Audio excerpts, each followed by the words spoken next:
Hello, and welcome to Follow the Woo podcast, where each week I, Fenelon Kush, will guide you on a journey into the land of the woo. We're going to investigate witchcraft, meditations, the paranormal and supernatural, alien and fae encounters, gurus, shamanism, and all the woo. So hold on to your butt. This just might be the weirdest part of your day.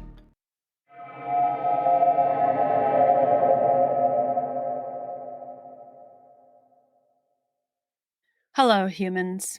It is Woo Wednesday, and it is an auspicious one at that.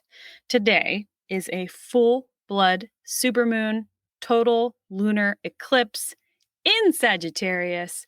If you're listening to this early enough, you can still catch it. The full eclipse will be visible on the West Coast at 4:11 a.m., and then East Coast will be 7:11 a.m. And I think that full eclipse part lasts a little under 15 minutes. I believe this is the first lunar eclipse since 2019. So if you're into moon shifts and lunar energy work, this should be a whopper. If you want to know more about what all that means astrologically, I highly recommend checking out Chani Nicholas. She is an incredible astrologer who I hope to interview someday, and she breaks these things down in a way that's really accessible. On this lucky lunar day, I'm serving you an interview with Kristi Pederson, a psychic medium, Reiki master, and author. She's also a really fun, genuine person. But that's just the tip of the iceberg as far as her story goes. I've spoken with dozens and dozens of psychic mediums, and they're all so fascinating I could die. But there's something about Kristi's story that lingers in your mind for days, even weeks after you hear it. Her life is fascinating, and we talked for so long. This is going to be a two-parter, so make sure you tune in next week to hear more about her experiences, because they're gonna get really juicy. We talk about a lot of things, including her near-death experience, being a closeted psychic, and talking with the dead. No big deal, right? But I think the most captivating part is when we talk about her direct experience with extraterrestrials. Most of her ET contact experiences went like this. She would wake up knowing something had happened to her, but only have like bits and pieces of the memories of what happened. Later, via hypnosis, she would be able to gain some clarity and fill in additional details. However, there were also two other ET visitations that happened in real time in her home, like in her house. I mean, imagine that. Can you even? I don't think I can, honestly. Like, I've tried. I literally just a few minutes ago was sitting on my couch and I'm like, okay, what if an alien just was there? What would you do? Really, what would you do? I can't tell if I would fight, flight, or freeze. Side note, I'm thinking about doing a bonus episode for Patreon about my sleep paralysis and entities experiences. They may have been ET, TBD on that. I'm trying to figure it out. I had two very bizarre experiences, but I have to investigate the woo and talk to some more experts before I confirm, if it's even possible to confirm. One of these aliens included a being that looked kind of like a centaur, which I asked Kristi about after the interview. And she said she's never heard of a group looking like that, but that doesn't mean that they don't exist. According to Kristi and many other alien experts and contactees that I've spoken with, these ETs can apparently screen themselves to look any way they want. So, there you go. Thank you, patrons, for being patient with my surgery recovery. I currently have about 5 projects in the hopper just for you, nobody else. I'm still trying to catch up, but don't worry, I haven't forgotten about you. So thank you guys for being so supportive. Back to Kristi. It didn't make the cut of this episode, but she also briefly told me she could read that there was a portal just above my head. And I have to say, nobody's ever said that to me before. So I feel very deeply that I need to investigate that. I'm definitely booking a reading with her, and I promise to share some of the insights from that session. We are on this woo journey together, so you always get the inside scoop of what I am investigating in the land of woo. You too can schedule an appointment with Kristi by checking out her website at kristipederson.com, or you can text her to schedule an appointment at 402-968-7855.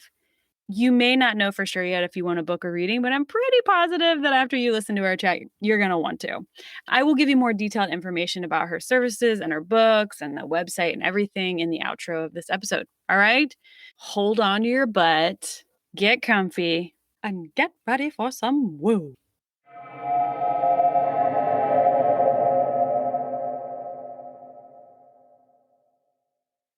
My first book was called An Extraordinary Life, once you take out all the boring crap. Because so many people focus on, oh, nothing, work, home, church, whatever. And so that book is 58 true short stories of what I call moments in time. And it's those extraordinary things that happen really quickly that you never forget. And it's like, I have got to put these down in writing. And that's how the first book came about, is just some extraordinary things happen that people don't think are extraordinary because it's just happening to them. But it really is extraordinary. I love that idea for a book. And when you wrote that, were you identifying as a medium and a psychic at that time? No. I knew I was, but had been subjected to so much judgment my whole life that if you read the book, you can kind of read between the lines, and there's a lot of spiritual stuff in there, but that wasn't the intent. The intent was basically to kind of be funny, because it's a pretty funny book. And you just basically pull out the very influential little vignettes of your life. Yeah. Yeah. And even using the word influential, it doesn't have to be profound. It just has to be special for me. And I'll tell you, one of my favorite stories is, most people would pass it by, but it was fabulous. And it was a story about my grandmother, who lived to be 101. Wow. And she was very much of an artist, and she was a fabric artist. So she would sew, she would knit, she would crochet, all these things. And as she got older and her eyesight failed, her pieces of art would become more garish, bigger, not quite so talented anymore. And it was like anything that could be covered was covered in this crocheted yarn thing. And we would just laugh, because she'd make doorknob covers. You can't turn a doorknob when it's got a yarn hat on it. And so she would buy these little tea towels and then crochet a little flap on it so you could button it. Yeah, around the stove handle or the refrigerator or something like that. And so one Christmas, the whole family was together, and there had to be 50 of us. And everybody got their little crocheted tea towel. And we had to open it at the same time because she didn't want to spoil the surprise. So we all did. And we're, oh, Grandma, thank you, thank you, thank you. I was sitting next to my mother, and she goes, gosh, Kristi, these buttons sure look like the buttons off of her Depends. Oh, no. I went, oh, Mom, she doesn't cut them off the new ones, does she? And we're like, ooh. I'm going to go bleach these for like 3 hours.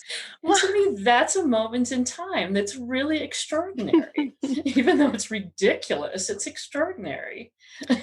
I love that. I have an improv background, so I'm really, really big on transforming dark things into something funny. And it's a little dark, it's like she's getting older. She's got her Depends on, and maybe she's getting really crafty.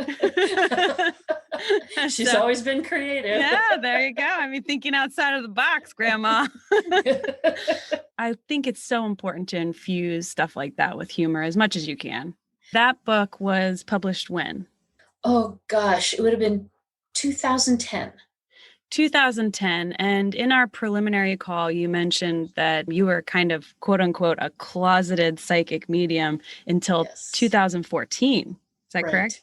Right. So that was 4 years before you came out to your family, to the world. What was that coming out process like? And what had you been hiding? Well, I've been psychic my entire life.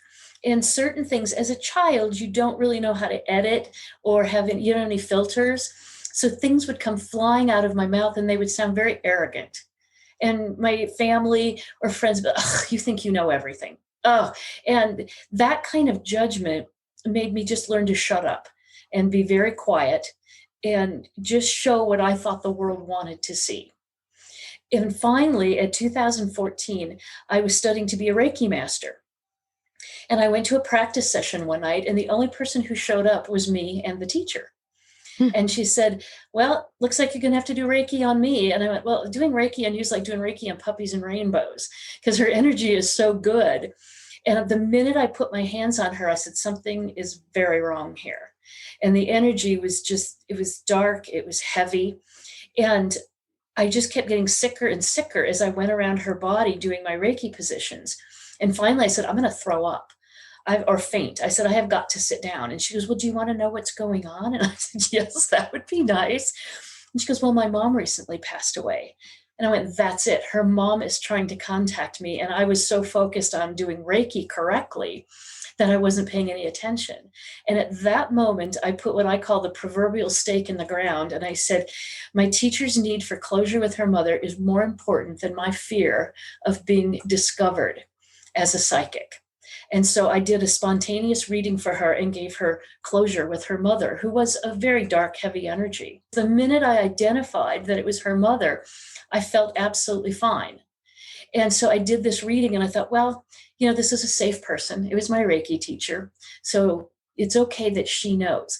She was safe, but she also had a big mouth. So 2 days later, my phone started ringing. I hear you're a psychic medium. Can I make an appointment? And again, that stake went in the ground. And I said, sure, absolutely. And it was about a year later that it was my full-time occupation. A year. Yeah. I've heard before that people who are psychics and mediums who feel like they were born with those gifts, that if you suppress it over a period of time, you can feel sick. And, you know, if you're maybe like directing your energy into something different than what's meant for you, which in that moment it was Reiki instead of contacting that spirit. Right. It can cause all kinds of physical illnesses. And did you experience that earlier than that Reiki session? Like any other times where you were sick or you were feeling like, ugh, something's wrong with me? Yeah. And it was anytime I was in a group situation. And as a child, that would be school performances, you know, the concerts. And I also played violin as a young girl and those kind of performances. And every time waiting in the hallway for one group to finish so we could go up on the bleachers, I would pass out. I would faint. Every time? Every time. And so off to the doctor we go, and they said it was anxiety. And I said, no, I don't have performance anxiety. I did as an adult, but as a child, no, I love to perform. It was fantastic. But what was happening, and I didn't realize it, was I was such an empath that I was picking up on the anxiety of all the other kids around me who weren't performers and were being forced to perform. And so that energy was so overwhelming, it'd be like, boom, down I'd go. Interesting. I actually recently spoke to a psychic who said that being an empath is like step one for the journey of a psychic medium. Yes. Do you agree with that statement? Because I had never heard that before. I agree with it. I had never heard that before either, but I agree 100%. What do you mean by that? Like, does that mean that that is where you start and then you actually do grow into other layers of your abilities? Yeah, it's always if you choose. So people that are empathic, there's different degrees of it. If they are empathic, that means they can walk a mile in someone else's shoes and feel what they're feeling and understand, but it's still in a little bit of a removed way. But if you are an empath, you sometimes can't quite tell the difference. You can walk into a room and all of a sudden you just feel horrible or sick or something, and you're picking up the energy of someone, and you might not be sure of who it is or what it is. And so that's when it becomes really overwhelming because you can't discern it. And most empaths have a really hard time being in public. And that's going to the grocery store, going to some of the big box stores, because they walk in and all of a sudden there's so many people there with so many different emotions, and they can pick them up and they don't know how to process it. They don't know who it's coming from. It's scary and it's overwhelming. I identify as an empath, and I'm sort of going through, I would say, maybe it's like my adolescent shift into the next layer for me spiritually. And some of the energy workers that I've worked with have said that sometimes it makes sense to slough off that original label of empath over time because you kind of morph into something different. Even Right. though you still have those same feelings, it's almost like you can manage them better and it transmutes into something else that you can cultivate as a skill. Exactly. Is that what happened for you?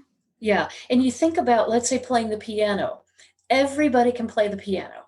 And some people play chopsticks and some people play Beethoven. Some people are born with that skill of Beethoven and boom, they're off and running. And some people playing chopsticks say, that's fine, that's all I want. And that would be your empaths. It's like, I'm fine with that. That's good. And some people, I want to take piano lessons. I want to learn more. I want to get better. And it's the exact same way with psychic ability. That if you're an empath, you can say, that's fine, that's all I want, or it's, I want to learn more. So you can do it by taking psychic classes, medium classes, or you can just talk to your guides and say, I'm ready, bring it on. I'm ready for the next step. And I will do that with my guides all the time, especially after I finish a project or something. I will say, okay, guides, what is the next thing I need to do to take my gifts to the next level? And they will come through every time. You said that your family and maybe some friends thought that you were often being arrogant as a child because you were just blurting things out, right? What kinds of things were you blurting out that were making people feel like you were being arrogant? Well, I knew at one point when people were going to die. And this was one time, even as an adult, and I was living with a gentleman, and he'd been out partying or something. And I just looked at him and I said, if you don't take care of yourself, you're going to get cancer and die. And it just came out like that. Well, guess who got cancer and died? Wow. And a very dear friend of mine, her parents came to visit from North Carolina. And they said, well, Kristi, when are you going to come back to North Carolina and visit us? And I was just learning to start controlling. And I mean, I had to bite my tongue until it bled to keep from saying for your funeral. And 10 days later, she died. Oh my gosh. Yeah, that's the real extreme of things. But, even my brother-in-law was applying for a job and he's like, oh, there's a lot of people I don't know. And I'm like, you've got it. And the way I said it, comes across just like irritated. Like, why are you concerned about this? You've got the job. And sure enough, he got the job. But that's how it can kind of sound arrogant. It comes across that I don't have the patience to listen, that I don't have the patience to understand, that he would be concerned about whether he got this job or not. In the realm you're working in, it's already very clear. So it's like, okay, Yeah, next thing. yeah, exactly. Let's move on. Yeah. So you can see how that comes across not only arrogant, but scary. And it's like, shut up. Who needs to know that? I don't know if I want to be friends with you anymore. Or do I? I feel like we might have to remain friends, Kristi. I'll keep you posted. That's right. You let me know. I talked to my guides and I said, nobody needs to know when they're going to die. They don't. So I was able then to shut that piece down. And I said, I do not want any negative information because it serves no purpose. And so I don't anymore. I don't even get negative information. So I don't have to worry about editing it or sounding arrogant. And I only ask for messages for someone's healing and highest good. That's nice. Yeah. And that comes across then in a much softer way, in a way that they can receive it without being threatened or off-putting. Yeah, and that's a style too, because I've worked with a lot of psychics and tarot card readers and divination experts and things like that, who some of them are very strict, where they're like, listen, I will tell you the dark shit, but you have to tell me that that's totally okay. And you have to be prepared. I don't know what's going to come through, but it could be really, really frightening for you. And then you have people who are like you at this point, who are just like, no, I'm going to only focus on what's, like you said, for the highest good of that person. Right. Yeah. And I'll ask them, is it okay if I be really blunt with you? Because, I might see a spouse that's an alcoholic and I see addictive personalities running through the ancestral thread of things. And that's not being mean. It's just identifying certain character traits. So I will get that. But to me, that's not negative. Yeah. Well, there's a difference between like dark and ominous, I guess. And then like, hey, this is like a red flag maybe you should address.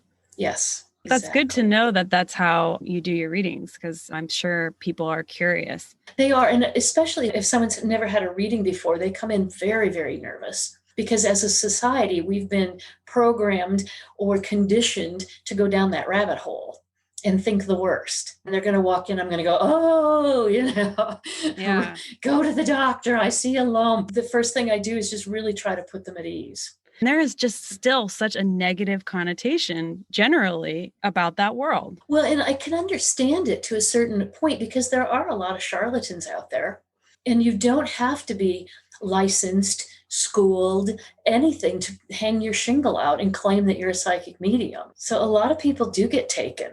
They give such a bad name to the ones who are really doing the work. Exactly. I do Facebook lives, YouTube lives now, and there are trolls and scammers that come on. And after anybody has a comment, then they will add to that comment and say, I'll give you a free reading.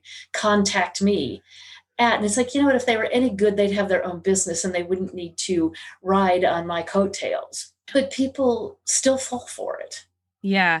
And I think it's important for the listeners to know, if you haven't gotten a reading before and you're looking for someone, you should probably go to Kristi, who I'm talking to now. But also, just keep in mind that money is energy. And this is energetic exchange. People don't always think about that. Right. I agree with you. Because then we also get people trying to put a guilt trip on us that if this is a gift from God, you should do it for free. And I said, you know what? I've got a bookkeeper. I can't do numbers to save my soul. That is a gift from God, that she can do an Excel spreadsheet. Oh, that is a gift from God for sure. So everybody's gifts are gifts from God, and they don't feel anything negative about accepting a paycheck for it. I have to live. I have house payments. I've got food that I have to buy. And so it's an even energy exchange.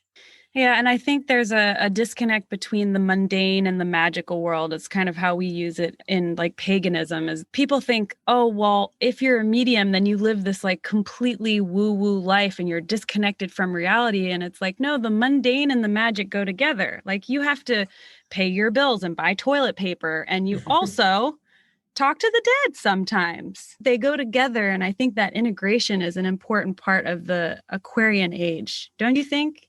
Absolutely. I agree with you. And I wouldn't be able to do a good reading if I didn't live a mundane life myself and understand that we have to have certain things to survive.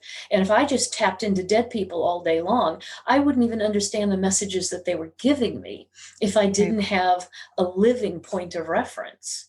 Speaking of chatting with the dead, what did your family think when you came out in 2014 about that specifically? Because that can be a big, like, whoa, wait, my daughter, my sister, my cousin now talks to the dead. And not only does she do that, but she's telling everyone.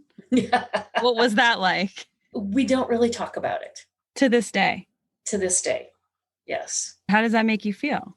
Everybody has got their own path. Everybody has a right to their opinion. And a couple of my siblings will like some of my Facebook things, which I think is a huge step in the right direction. But to be able to just sit and talk about it, no, it really doesn't happen. Wow. Yeah. Both of my parents are deceased. Okay. And I call them kind of my secret sauce because they both helped me from the other side. Now, were they alive when you came out? No. They were not. Interesting. No. Okay. So you never had to deal with any backlash from them, except when you were a kid and you were kind of like blurting things out. Right. Okay. Exactly. My mom was a little bit more open because when my dad died, I told her, I said, you know what, Dad came to visit me last night. And she kind of got this look on her face like, I think he came to visit me too. And it was like this, oh my God. So she was a little bit more open to it. And she would ask a few questions here and there, but I didn't officially come out until after she died. Because it was when my mom died, it was 11 years ago, I made a commitment to myself that I was going to heal no matter what that looked like. And her death was kind of the catalyst for that, because I'd lived a very compartmentalized life, which would have been the corporate world. I was a theater major, music minor in school. So it would have been my performing career, my corporate career. And then I had my little psychic piece of the puzzle and a little, all these very separate pieces. And I was not an integrated human being. And I wanted to integrate and be me and not have to think about what I was saying to anybody, just be able to be me under any circumstance. And that was my commitment. I think I feel especially inspired by your words about this, because I'm going through something right now where I'm kind of starting for the first time to say what I really want to say. And I'm identifying myself in ways that I've always wanted to, because I have been kind of like the funny kid, and then I'm an entrepreneur and I do this kind of work. And then over here was like this really magical version of myself where I'm very spiritual.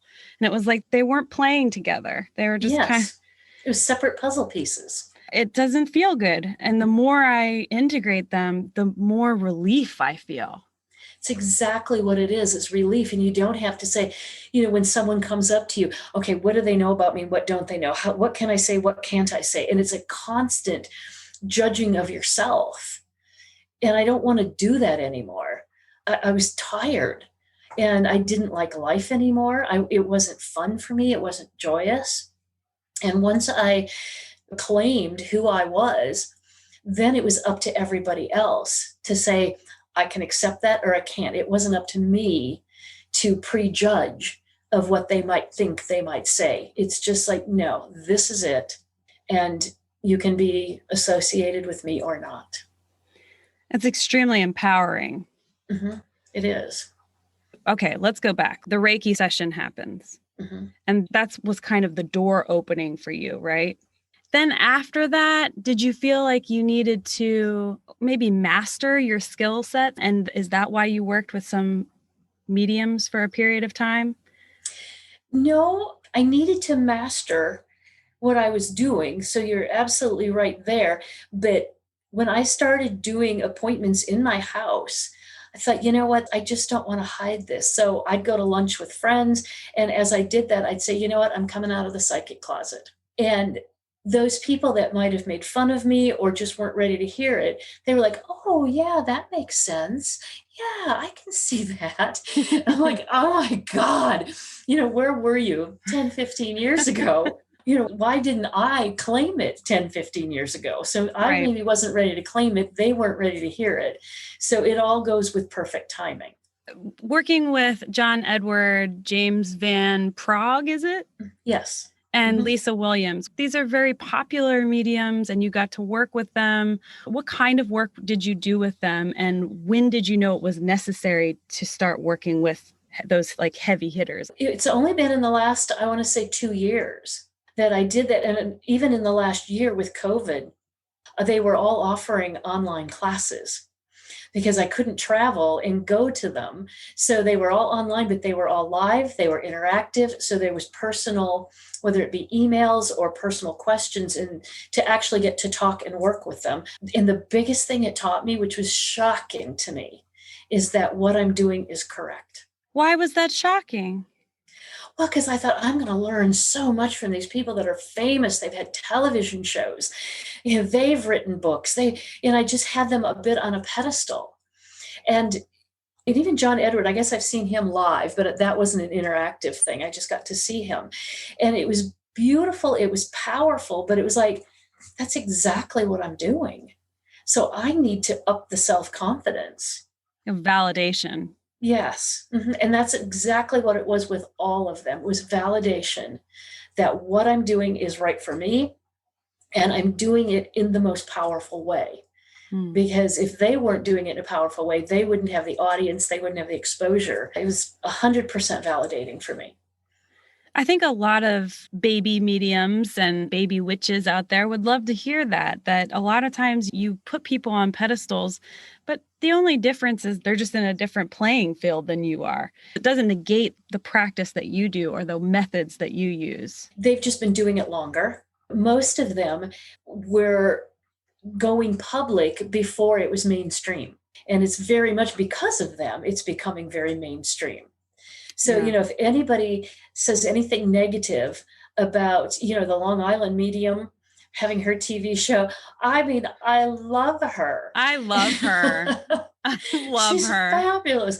And I love all of them because what they've done is make it easier for me. They're the trailblazers. And so these baby mediums, and I mentor a lot of new mediums and new psychics too. And that's part of my giving back, is to be able to nurture others. And I will say, think about going to a normal job. What's the first day when you walk in the door? You've got two questions. Where's the break room and where's the ladies' room? And you really know nothing else. And it's every day you show up. And every day you learn more and more and more. And I said, it's just really like any other job.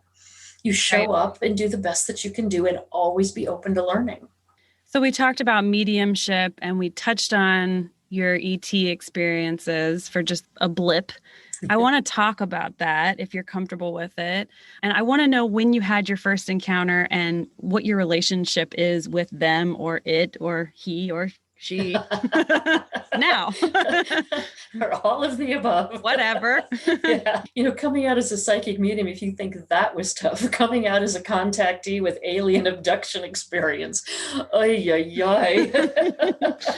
A whole different ballgame. So my first experience was actually when I was 5 years old that I remember. And I had a near-death experience. At 5 years old, I'd had a flu for 5 days that just wouldn't quit. My whole family had had it. And it was like a 24-hour bug, and they were fine. And I couldn't shake it and became dehydrated, which sounds, anybody who's an athlete, oh, I'm dehydrated. Let's have my Gatorade, and they're off on their way. But being dehydrated will kill you. It's really quite serious. And so my mom called the doctor, and the doctor said, get her to the hospital right now. I will meet you. I'm dropping everything. I will meet you there. And this would have been 1960. And parents weren't allowed to stay after like 8 o'clock at night. So I was left in the hands of a nurse. And then this doctor kind of gave orders. I don't know if she ever did show up, but they put me in a bed that was kind of jury rigged, like with a V-shaped blanket, and they filled it with ice and then another blanket on top. So I had to lay on top of this bed of ice to bring my temperature down. And they were force feeding me this horrid orange soda to bring my temperature down. And they thought, little girls like orange soda.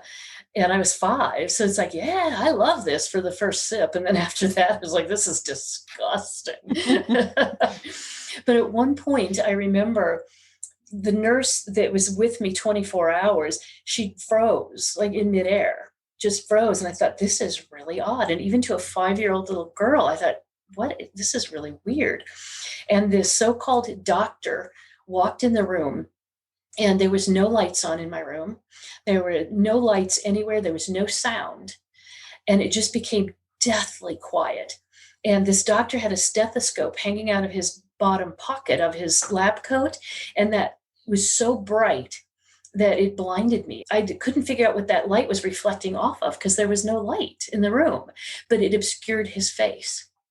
And he came up to me and held my hand, and he said, I would always be safe and always be protected. And I thought, well, yeah, I'm 5 years old and I have a loving family. Of course I'm safe and protected. Why wouldn't I be? And years later, under hypnosis, it showed that he was actually a gray, one of the traditional gray ETs. And there were 2 others on the other side of the bed, and just making sure that I didn't die from this because I had work to do on this planet. And then they left. And the minute they left, my nurse started getting active again and giving me more orange soda. And I found out when I was 40 years old, my mother told me, she goes, you almost died that night. We came in the next day and the doctor said, we almost lost her last night. Wow. And I didn't know that till I was 40 years old. But I was so sick that I wanted to go someplace what I thought was home. And it wasn't the home where I lived with my family. There was another home, and I desperately wanted to go home, wherever that was. And I've had that repeat as a theme periodically throughout my life, that life is hard and I want to go home. I have 1,000 questions for you.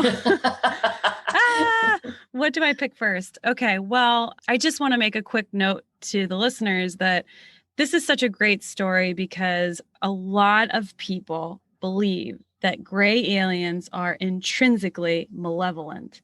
There are some that are shitty and some that are nice. It's And just like people on Earth. so in the hypnosis session, were you able to actually see their faces for the first time?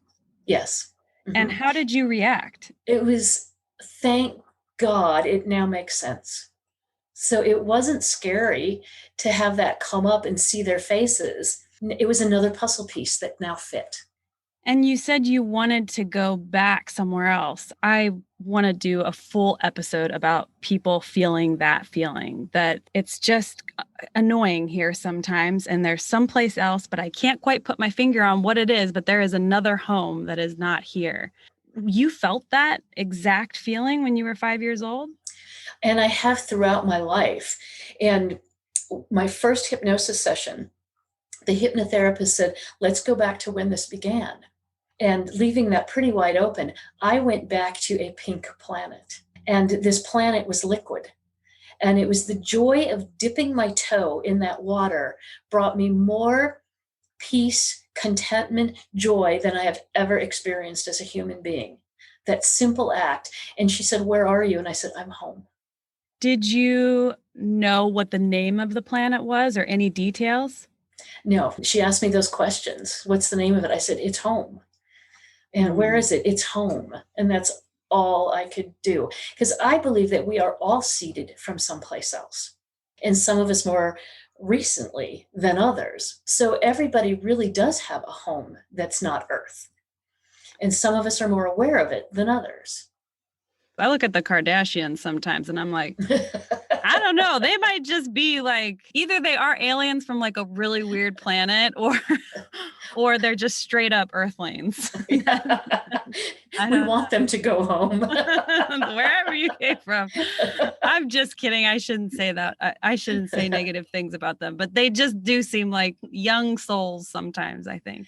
And I've never watched one of their shows. So I really, when I say I want them to go home, it's just like, that was just being, tongue in cheek because yes, of course. I don't know of what I'm talking about there. Exactly. And you never even know. I mean, who knows? Kim Kardashian could have had an encounter. And if she has, I would love to talk to her about it. But you just some of the most vapid people can sometimes, or seemingly vapid people can sometimes have like some mysteries in their closets too. So I should not judge. They're the first ones that came to mind, though. I was like, do you really think they're from that planet? They're not from my pink planet, I can tell you that. That's great.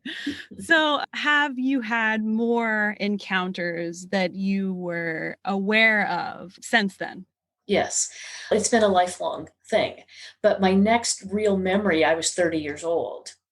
And that one wasn't even at night. Most of mine have happened at night when I'm asleep. They'll come and take me. But this particular, what I really call my first encounter, because I was an adult, I was 30 years old, I knew I never wanted to have children. So I waited, and my 30th birthday present to myself was to get my tubes tied. So about 2 weeks afterwards, I had a rare Sunday afternoon off, and I was just lying down reading a book, and 3 beings popped into my room. And they paralyzed me. They flipped me over onto my stomach, lifted me up from my waist, and did an exam from behind. And so there was violation, penetration, and they were mad. They weren't talking to me, but I could understand they were talking to each other telepathically. And they were upset that I'd had my tubes tied.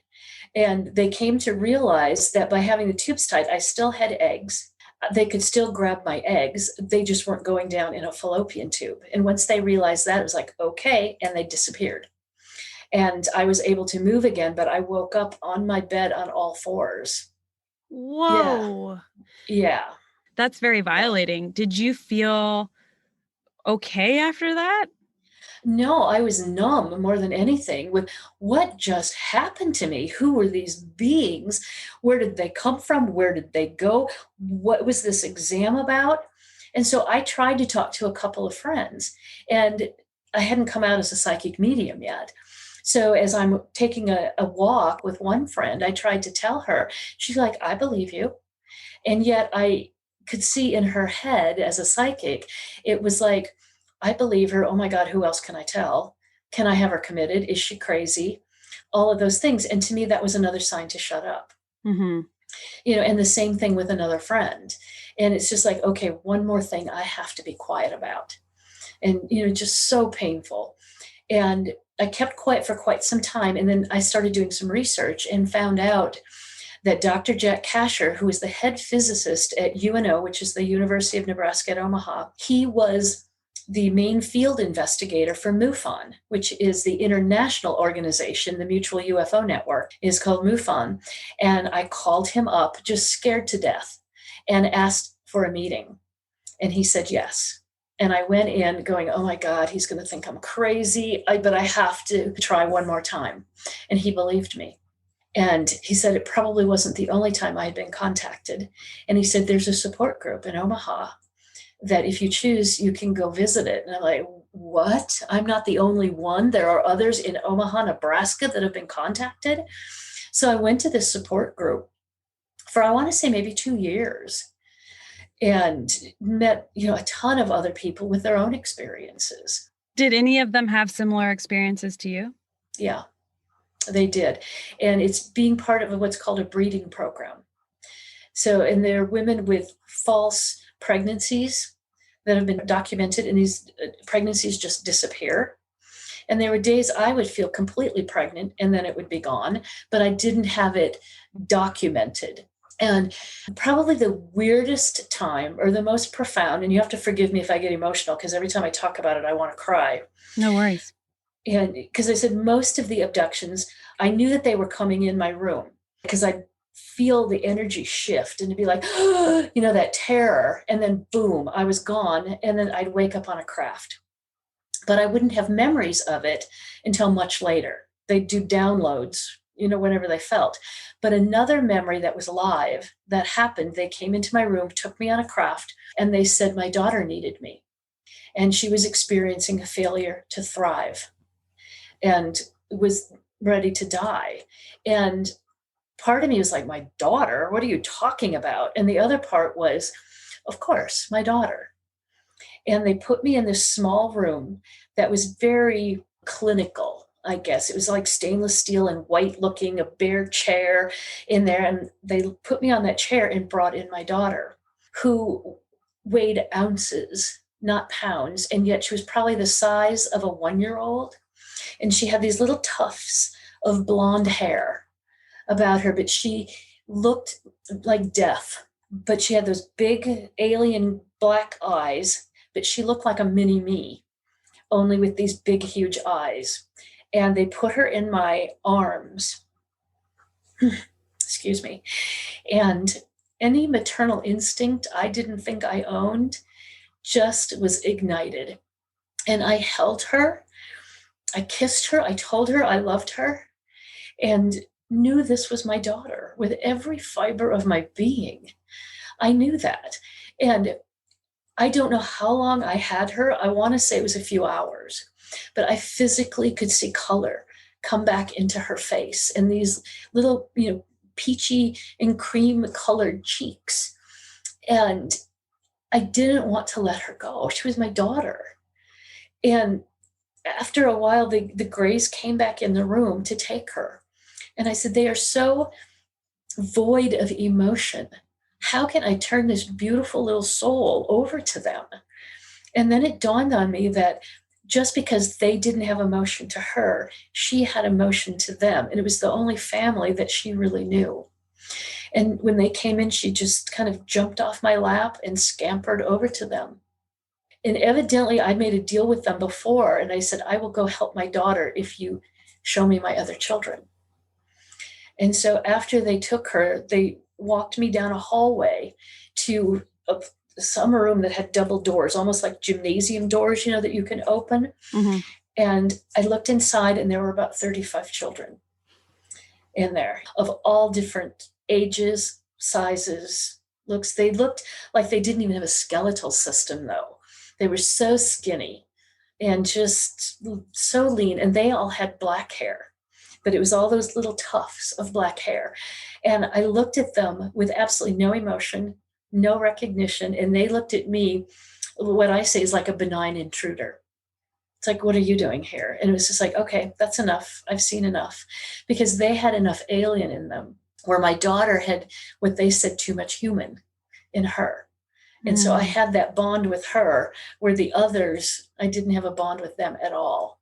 And the next thing I remember is waking up in my bed going, oh, holy shit. What just happened? I mean, that is like a mind fuck. Did you have to go to therapy? I guess you went to your MUFON group. Is that the people you spoke about this with? No, that was after my MUFON group. I quit going to them because my regular job at the time was just getting in the way with too much travel and things like that. So I just held it inside. I really had nobody to talk to. Kristi, you're killing me. I can't. That's an insane thing to keep in. I mean, I'm such a verbal processor. I'm sure you've gathered that by now. I have to talk things through. I don't know if that's how you are, but I would get like marathon sore throats because I wasn't getting out what I needed to get out. Did you have any illness from not being able to tell that secret? I suffered from migraines for years, and I think that was part of it. Not sure completely, but because there's still a little bit of hangover with that. But when I started my Reiki practice, and it was my first day with a level 1 Reiki, and the teacher walked in the room, and it was the same teacher that I ended up doing the spontaneous reading for. She walked in the room and I went, it's her. And I was like, my soul recognized her soul, because I knew I needed to go through hypnotherapy, because I didn't want to go to a traditional therapist and say, I've been contacted by aliens and I have babies. They'd be like, yeah, let's put you on some medication here.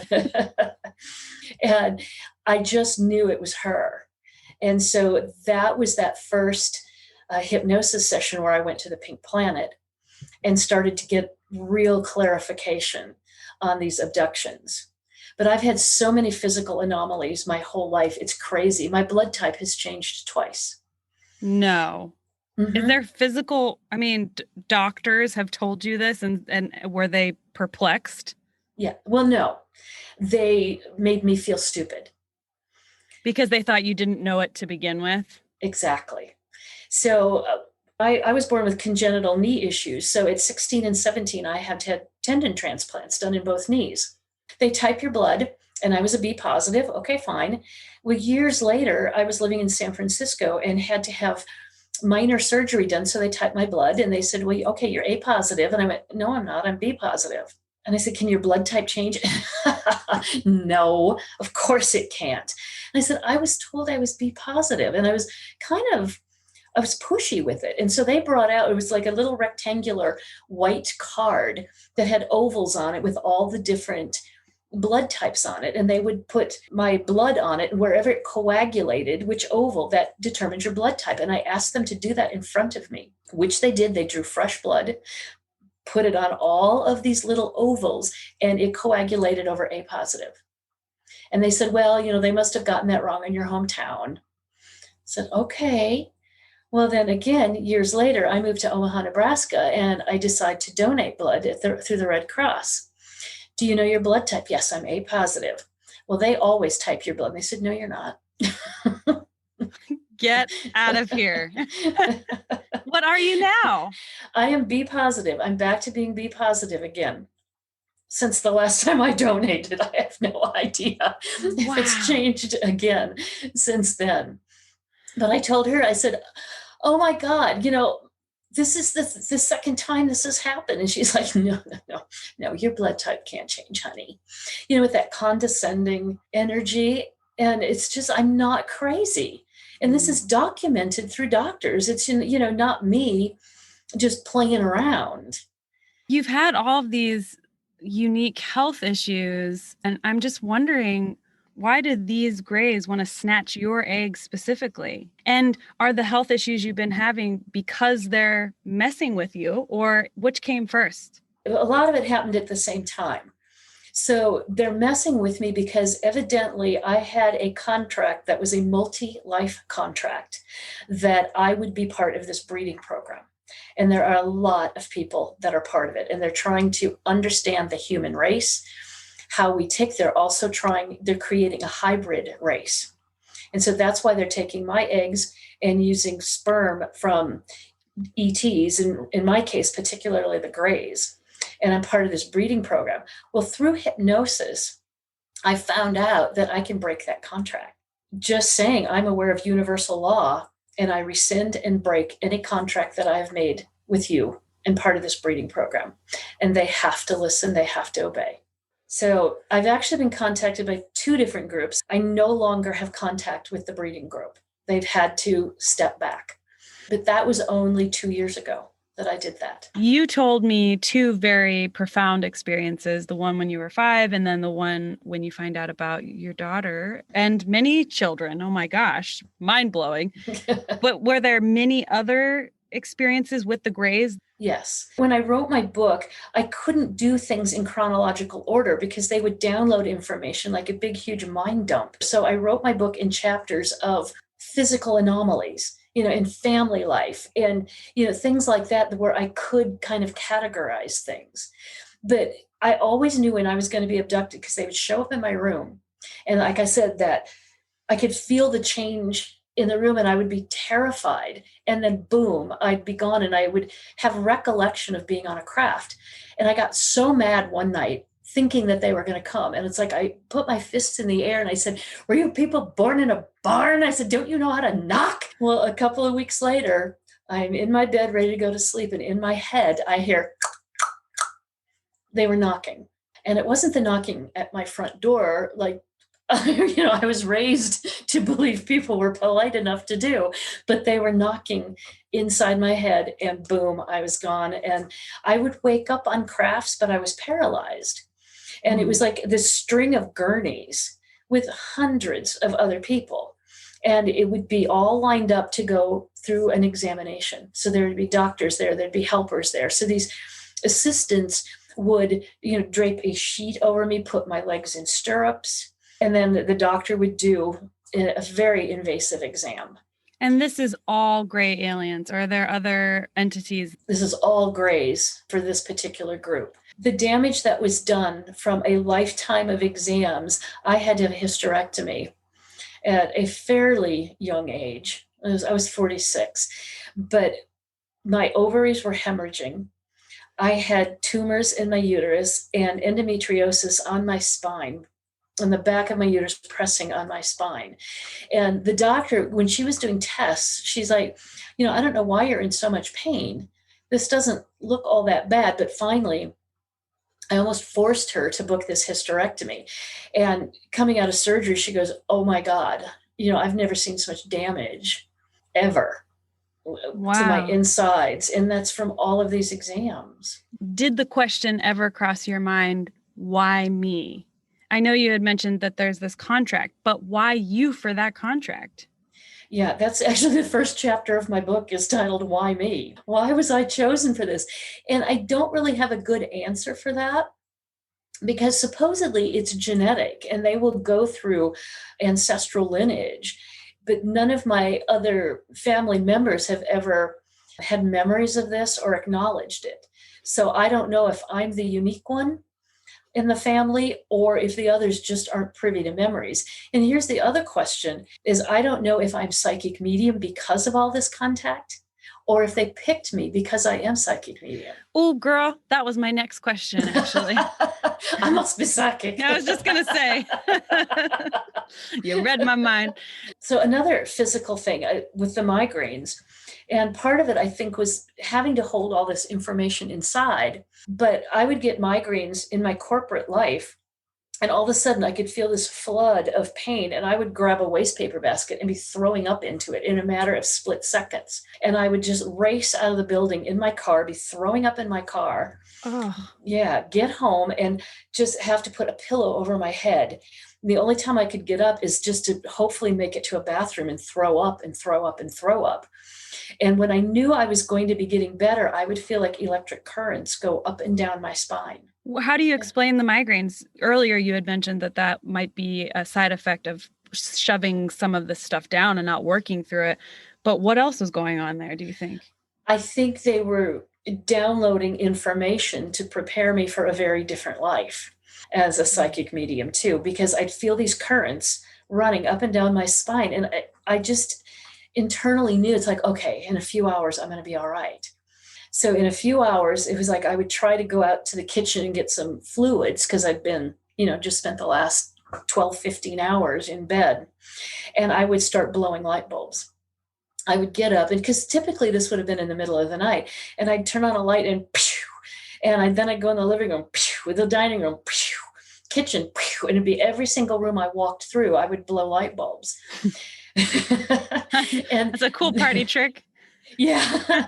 And it got to the point where the light bulbs would not only blow out, they would explode and glass would go everywhere. And there was one time where I didn't even turn the light on. I walked in the room because it's like, I can't deal with this. So I'm going to walk in the dark and feel my way to the kitchen. And I walked in the room and this light bulb went and shattered all over the kitchen.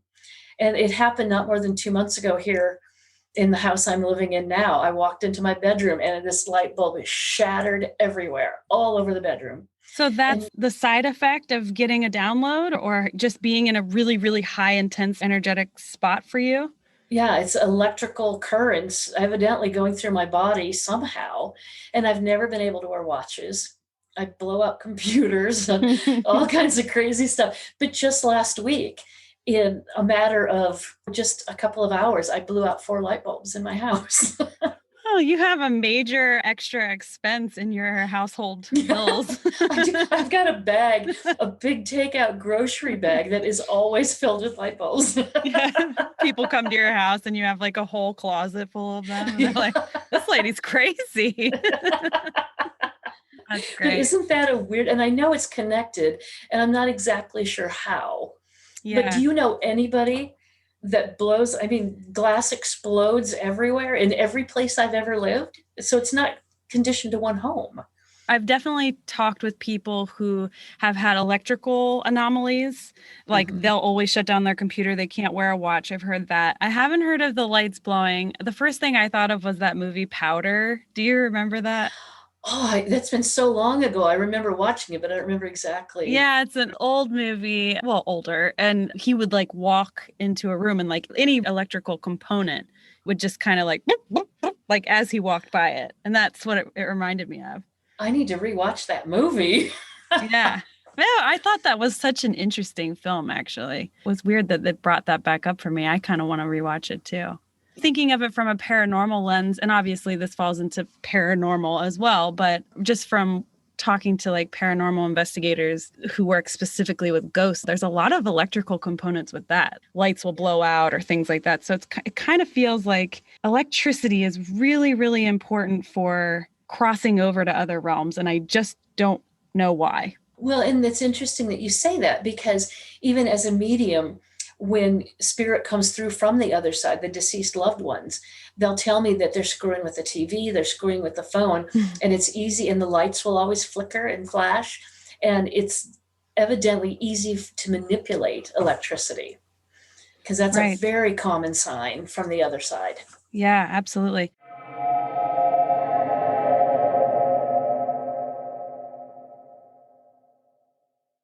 You see what I mean? Tell me you're not going to be thinking about that shit for a while. Even beyond the alien stuff, which is totally incredible, that whole empath being the first step concept is really resonating with me right now. Because I feel like I managed being an empath by drinking and doing drugs when I was younger. And now, post detox, it does feel like there's almost another stage beckoning me to explore and embody. And it kind of freaks me out. Pretty much every psychic medium I've spoken with says we all have these skills. And Kristi says that too. She says everybody can play the piano. Some people play chopsticks and some people play Beethoven right out the gate, but everybody can cultivate that skill further. I've been using Kristi's question that she asks her spirit guides. She says, okay, guides, what's the next thing I need to do to take my gifts to the next level? That reminds me of there's this part in Untamed, the Glennon Doyle book. I'm sure many of you have heard of it, where she talks about meditating and sinking in and just waiting for the next thing to do. Like you don't get a 5-year plan, you just get the next thing. What is the next thing that I need to do for my gifts and what I'm supposed to be doing here on this planet? I've been using that. You might want to use it too. Remember to tune in next week to hear more about Kristi's experiences. You can also book a reading with Kristi and learn more about what she's up to at www.kristipederson.com. And Kristi is spelled Kristi, and her last name Pederson is spelled Pederson. You can also text her about an appointment at 402-968-7855. Her books, An Extraordinary Life and We Are Not Alone, are available at Amazon or barnesandnoble.com. I'm about halfway through We Are Not Alone right now, and I highly recommend it. If you've had an ET encounter and you're scared or confused or feeling isolated, please know that there are loads of resources available to you at MUFON.com, and that's the Mutual UFO Network, and it's worldwide. All of the details about how to get in contact with Kristi and how to buy her books and how to find MUFON, Chani Nicholas, that'll all be in the show notes for you. If you have any specific questions about ETs or empaths or, you know the deal, email me at followthewoo@gmail.com, and I'll do my best to answer them or get you to the person who can. All right, until next time.